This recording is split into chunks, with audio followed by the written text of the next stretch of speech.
What does time freedom and financial freedom look like to you? Well, to me, it looks like happiness. In today's video, I will be talking about 7 side hustles that I would like for you to turn into a business. These are side hustles that many people don't talk about, but I think it's more on the enjoyable side because some of these stem from hobbies. Why not get paid for what we love doing and get out of those cubicles and get away from those bosses that really don't have our best interests at heart? Now, we are talking about side hustles, but I want you to remember 3 things before we get into this list. Good customer service. I always preach to be the best and most talented in whatever you're doing. But if the customer service is not there, then where are your customers? If you don't have customers, then you already know you're not going to have any money. Next, social media. I get it. A lot of us hate social media. Hate is a strong word. I'm going to say a lot of us dislike, and a lot of us are not ready to put ourselves out there. But any business in this age that we live in, and we live in the technology age, you're going to have to get out there some way or another. Maybe it's not you per se. Maybe you hire somebody to deliver your message about your services or products. But social media is going to have to play a big role in your business and getting the word out there. Lastly, reviews, feedback. When you have a business and you complete a task or you complete a product that you send out, it's okay to ask for that review. It's up to them to decide if they want to leave the review or not leave the review. Again, I believe that when you start a business and you put your efforts into it and you're all into it, you're not going to be afraid to actually ask for those reviews and ask for the feedback because you know you did your best. And that's all I can ask for is doing your best. So without further ado and without me rambling on, let's go ahead and get into this list. Relocation services. So you are there to basically either do the research for a person or a family that's moving, meaning that you're finding the cost for moving trucks, movers, storage. You can search for apartments for them. You can search neighborhoods. You can search hobbies. You can search churches. You can search grocery stores. And then you can compile that all into a report for the person that's moving, especially if they're moving out of town. That would be ideal because, of course, if you've ever moved out of town, your brain is scattered because you don't know where to start as far as what side of town is good, what grocery stores are good, what restaurants are good even. So you are there to compile the report of things that they need, the cost of these things, and you give them that as kind of a peace of mind, even though yes, they could do the research themselves. But if you are a deep researcher as myself, there may be some things that they may overlook that you may actually be able to look into and find. With the cost of moving, the cost of living, it's bad. and we always say that the economy is not doing anything for us. I get it. And you're probably thinking, well, a service like that nobody's gonna buy. Yes, they are. Because everybody, listen to what I'm saying, everybody is not going through it like we are. Take it how you will. But remember, when you start a business and you start a service, target it to people you know will buy this service or buy this product or have the means of buying this service. This is a service that you could charge whatever you like to charge. Of course, look in the competition, See what it is that they're charging. I wouldn't say go lower. I don't want to say that because I don't want to start you with a lower amount. I want to start you on about the same, maybe even a little higher. If you're able to provide a vision to the customer and give them that price, they'd be like, okay, I can work with her. I can work with him. This is one of those where I say customer service, customer service, customer service. Number one, I would start with perfecting my customer service skills. Yes, we could say, oh, we have good customer service skills, but maybe you don't. Maybe you really don't. Maybe you don't know. So I would go on somewhere like Udemy. They normally have or can have free courses for customer service in business, or where we're at right now with YouTube. I'm trying to make this as easy or as simple and cost efficient as possible for you. Start creating your social media presence. I know you don't want to go into it. You don't want to show your face. You don't want to just be out there in the world of social media. However, this is a business. You want to come out of this job and you're going to have to do what you're going to have to do, sweetheart, man or woman. Getting in the Facebook groups about moving, traveling nurses, busy adults, small families, Instagram, doing your Instagram posts and stories. If you're into TikTok, doing the short form. If you're into YouTube, put your packages together. Who are you going to serve? What are you going to provide? Are you going to serve a small family and you're doing the research for them to find the things in the area that they need? Or are you facilitating the move, meaning that they've gave you all hands on deck to go ahead and do what you need to do to make this move possible? They want to wash their hands with it and they just want to be done. They want you to do everything, meaning you contact the movers, get the storage unit, you find the schools, you talk to school administrators, you find the churches, you find the hobbies and clubs. That's your job. You package that how you want to package that. Okay? Lastly, ask for the review. Ask for the feedback. Ask for the review so you can place it on your website so that others can see. Find out how to do your SEO so that when you decide to start this business, you can be found on Google. Now, I'm going to stop right here and let you know this is just a real quick list of things to do to get these businesses started. I can definitely go into depth on a how to start a business 2024 in my next video. Pets is the thing now. It's not even the new thing. It's the thing. If you have a pet, if you have a dog, if you have a cat, pet is your family. That's what pet is. Pet is family. Should trademark that.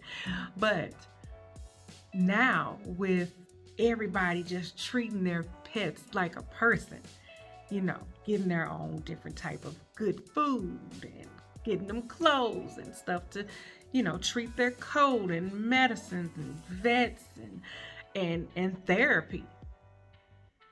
Pets are just wonderful.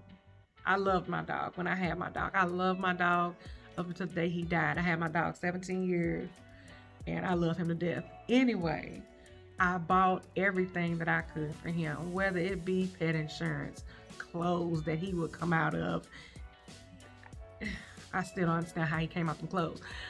Certain type of food, different type of accessories. If you've been on TikTok and if you've been on YouTube, then you've seen the lady with the pit bull. I think the pit bull name is Rain. Rain is a different type of dog. Rain is not about to come outside because Rain know how good he got it.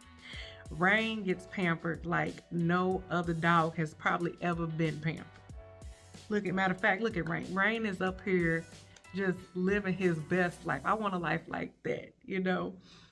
But because of all the accessories and products that are for dogs, Rain has this opportunity to be pampered like a person. This is where you come in. If you're a dog lover or a pet lover like I am and a creative, this is the lane for you. Go ahead and make those dog collars, there's custom dog bowls, dog houses, maybe a oatmeal bath for dogs and their coats and things of that nature. That is where a lot of money, this is a $1 billion industry, is pets. So why not get a piece of that money, right? So this is how I think I would go ahead and go about it. Start being creative. Start making stuff on bowls, on dog tags. Start making whatever you want to make. Put your stamp on it. Show it to social media. Again, here we go, social media. Show it to social media. Send out a call to action. Hey, the first 10 people are going to get, a free dog leash with a purchase of a bowl. Whatever. Do it that way. Now, when it comes to the production of, your product, it's up to you. You can either, in a sense of bowls, you can go buy the bowls and print on them what you want, or you can do as a drop shipping method and let somebody else do it. And if you understand about drop shipping, basically you send your idea to a company, they print it, they mail it, and then that's all. So you would have to have a base price, but then you would have to have like a higher price so that you can get your profit back. Also make a little extra, but you're gonna have to pay that drop ship because you don't have to hold the supplies. They'll do the printing and then they'll ship it off. Of course, that's more money, but it's less headache than walking around knocking over dog bowls and slipping on change and things of that nature. Again, as for the feedback, as for the reviews, if you have people buying your stuff, post it online, show other people that this is a good product, people like it, people love your customer service, and just do it that way. All of these businesses we can all do with a little bit of nothing. So pet supplies is the new wave. Website flipping. So in a nutshell, basically you see ugly websites, people who have businesses and products and services that they want to offer, but that website is terrible. Here you come and you just browse and you're like, oh my God, I would love to buy from here, and I'm pretty sure other people would too, but this website is trash. I can do better. I can make this better for them. If you are creative and you love working on websites and know website design, this right here is for you. So, say for instance, you got family and they have a business, and you look at their online presence and it lacks, what can we say, presence. So you talk to your aunt or talk to your uncle about starting a website. Hey, don't pay me, just shout me out. Start a website, or they have a website and you tweak it and you move things around and you give it your creative spin, and voila, they have a beautiful website to actually sell their services. And I mean actually sell their services and products. And then you get the recognition for doing that. Well, now you go ahead and put that on your social media page. Put the website, pictures you use. Even if your family is good with actually doing an interview on the website of how you did their website, how, the website has helped them with sales. That's also another good thing. People always love a review. They really do. Or you could do it this way, where you take your services to a marketplace or like a contractor marketplace like Fiverr or Upwork, and you promote your services there. Now, what I will say with that is have examples, have things that you can show that you know how to do this. Brush up on your customer service skill. When people contact you, Just have like a template for your emails, have a template for responses. If someone is calling you, always answer with your business name. This is stuff I'm plugging for any business, okay? And then your sales are going to roll in. Like I said, you're going to have to get out your shell, and you're going to have to get on that social media.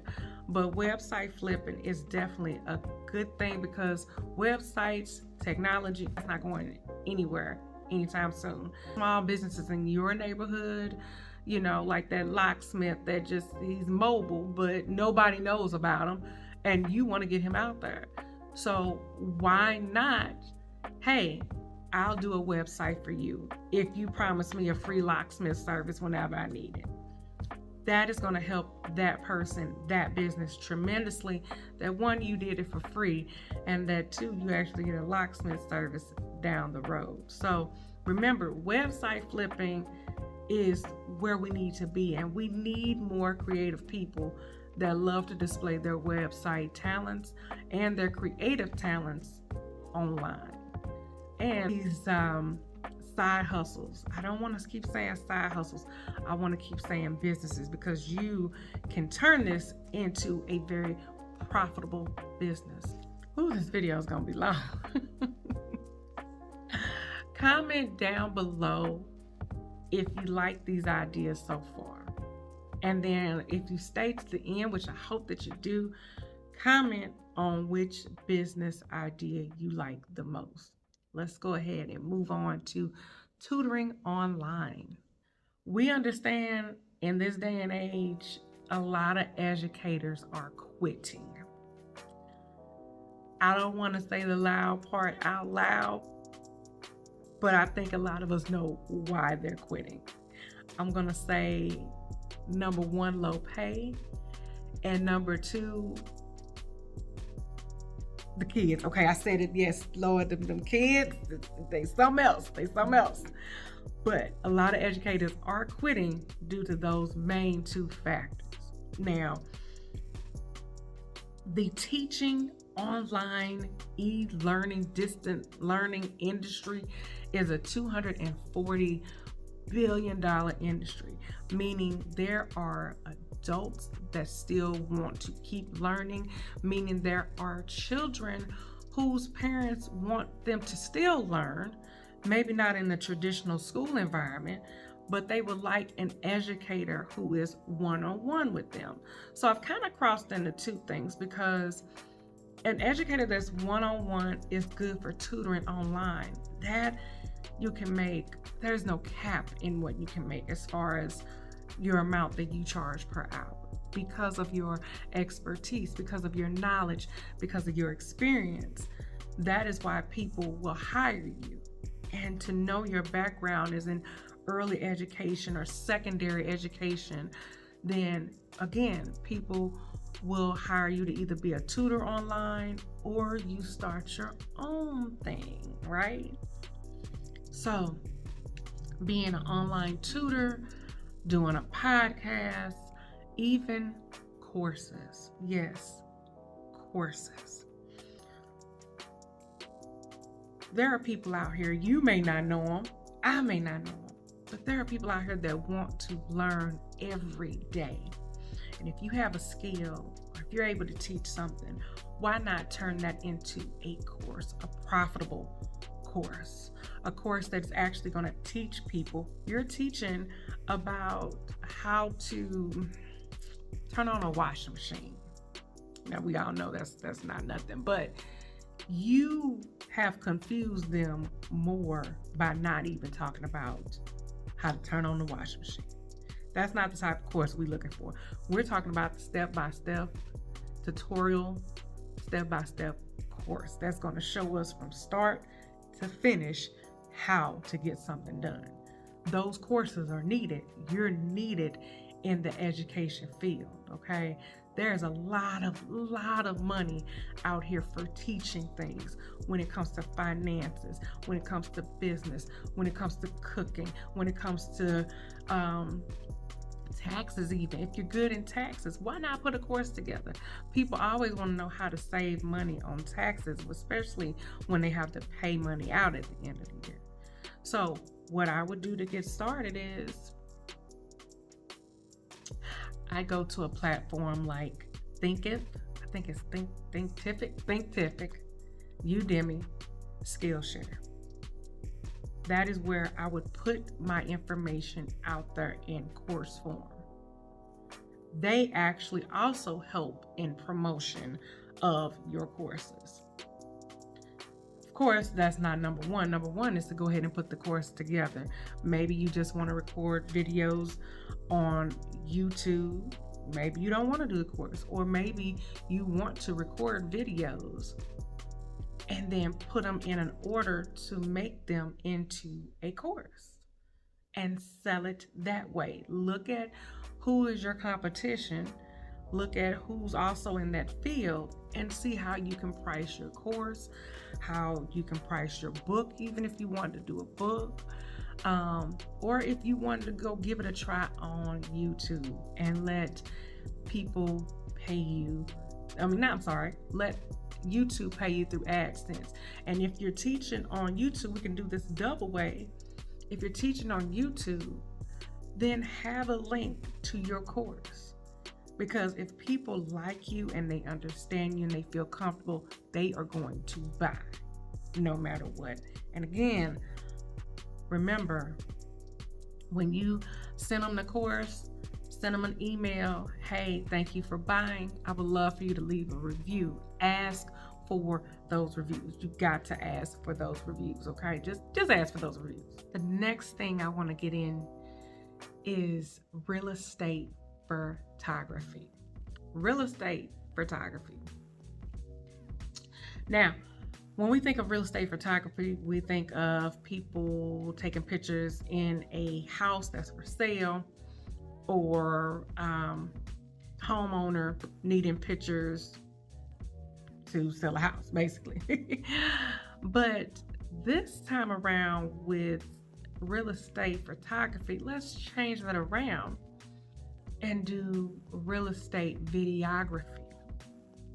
Or you can still say pictures, but it's a 360 picture. So let's look at two things. 360 picture, you just get the picture around of the room, or you're doing videography where you're actually going into the homes, and you're going into the homes anyway, but you're going into the homes and you're videoing each room. It is said that a seller, whether it be a real estate agent or a homeowner, they sell 10 times faster when they have video, when they have those rotating pictures. So here's where you come in.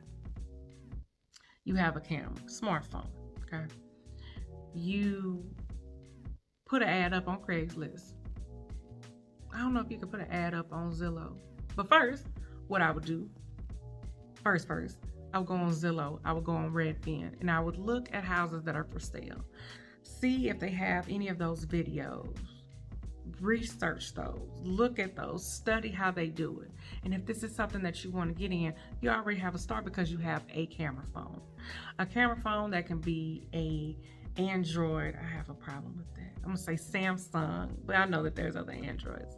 I'm a Samsung. Anyway, Samsung, Apple.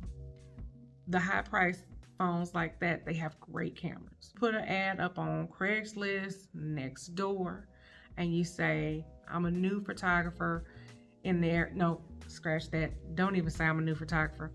I'm a photographer in the area, and I would love to take pictures of your home if you're selling it, and this is a free of charge, or this is, $20 an hour. Build up your portfolio.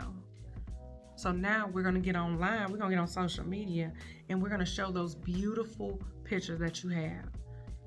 And you're going to still advertise. You want to advertise on Craigslist still, but you're going to make a website and you're going to showcase your work.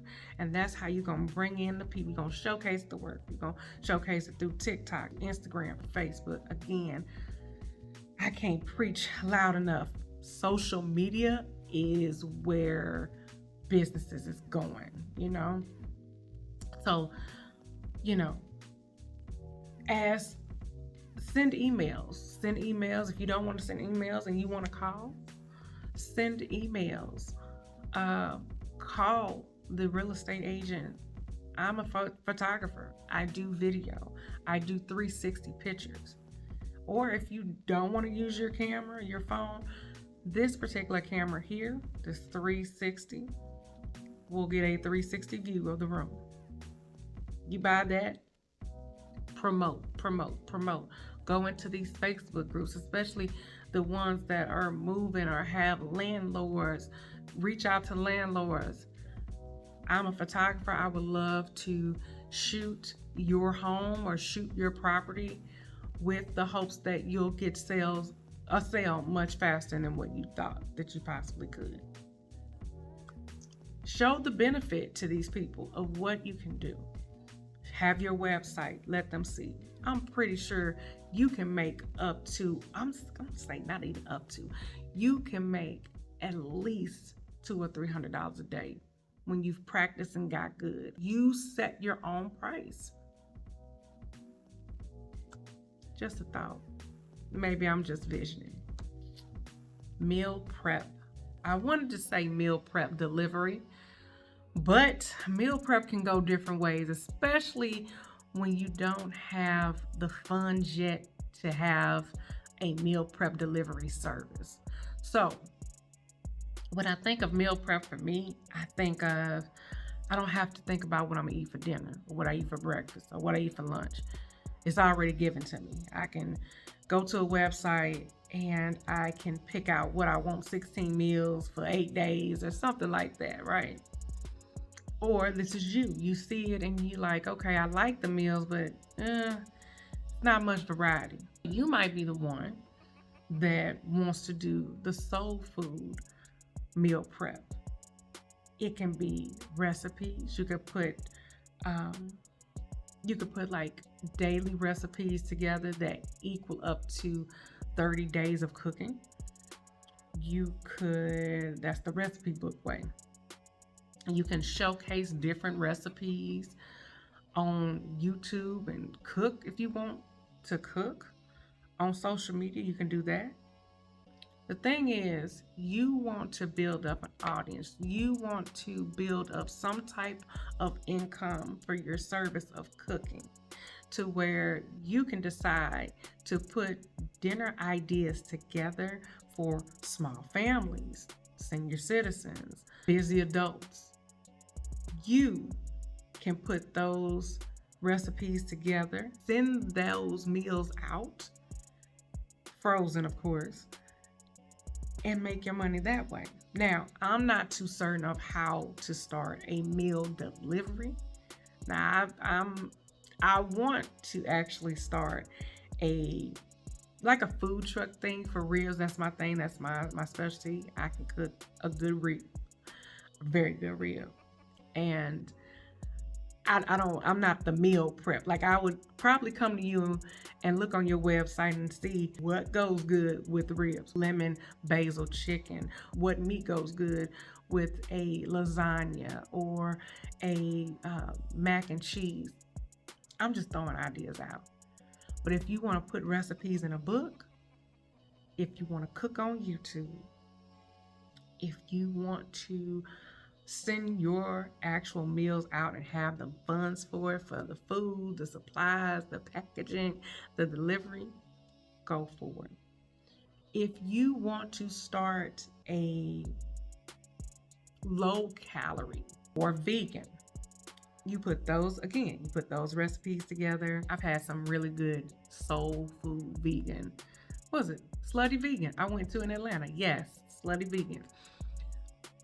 If you want to put those recipes together in a book, if you want to showcase it on YouTube or social media, or if you have the money and the supplies to get it shipped out, that would be your niche.